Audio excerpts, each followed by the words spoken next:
Kita lanjutkan ke materi selanjutnya, yaitu translasi atau pergeseran. Yang pertama kita ke definisi dulu. Pemetaan SAB disebut translasi atau pergeseran dengan ruas garis berarah AB jika untuk semua titik P memenuhi SABP sama dengan P aksen, dengan panjangnya P aksen sama dengan panjangnya AB, dan ruas garis P aksen sejajar dengan ruas garis AB. Jadi dalam melakukan suatu translasi harus ditentukan dahulu sebuah vektor geser sebagai acuan. Jadi sebagai acuan suatu titik berpindah tempat. Nah, dalam definisi di atas vektor gesernya adalah AB, makanya namanya SAB. Jika kita menggunakan vektor geser BC, maka nama translasinya adalah SBC.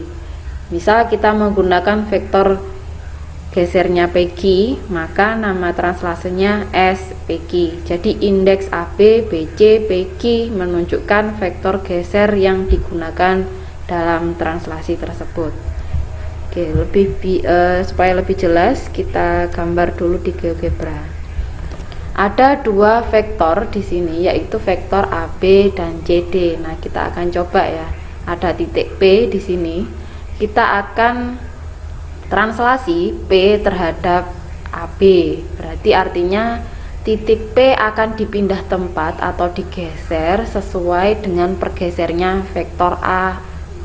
Jadi dari titik A ke B pada vektor AB. Nah, kita ya translasi titik P ditranslasikan terhadap AB.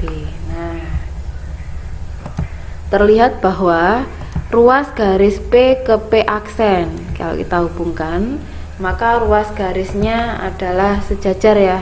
Jadi PQ sejajar dengan P aksen sejajar dengan vektor AB. Kemudian dari segi panjangnya juga sama. Ini dari kita lihat kotaknya. Bagian X-nya ada 1 2 3 4 5 6 dan tingginya 2. Ini juga gitu. 1 2 3 4 5 6, ke atasnya 2. Jadi P ditranslasi oleh SAB, AB adalah vektor geser acuannya, maka panjangnya P ke P aksen sama dengan AB, panjangnya AB, dan ruas garis P aksen sejajar dengan ruas garis AB.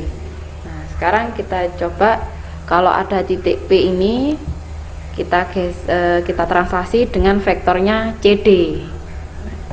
Dimanakah bayangannya? Nah, nih, jadi P dikenakan SCD, berarti artinya vektor acuannya adalah CD, maka bayangannya terletak di sini. Nah, kalau kita hubungkan, maka ruas garis G ini atau ruas garis P aksen 1 itu adalah sejajar dengan ruas garis CD dan panjangnya juga sama ya. Jadi panjangnya P aksen ada 4. Ini juga panjangnya vektor CD juga 4.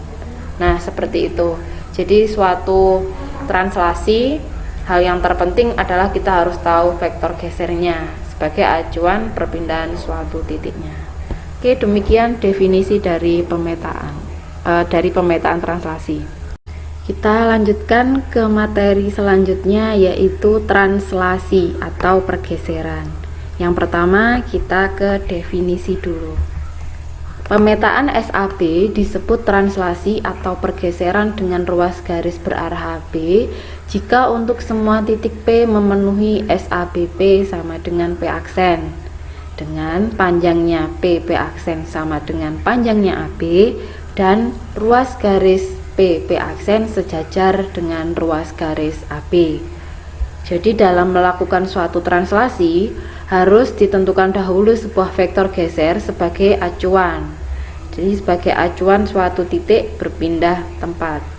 Nah, dalam definisi di atas vektor gesernya adalah AB, makanya namanya SAB.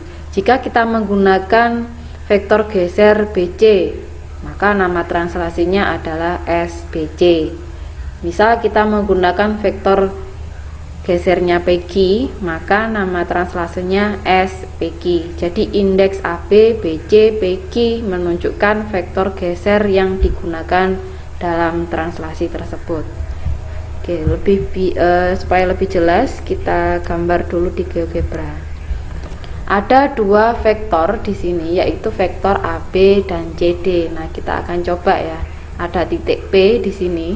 Kita akan translasi P terhadap AB. Berarti artinya titik P akan dipindah tempat atau digeser sesuai dengan pergesernya vektor AB.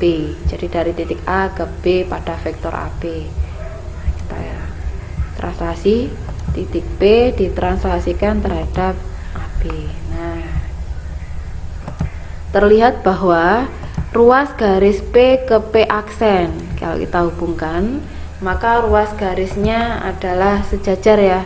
Jadi PQ sejajar dengan P aksen sejajar dengan vektor AB.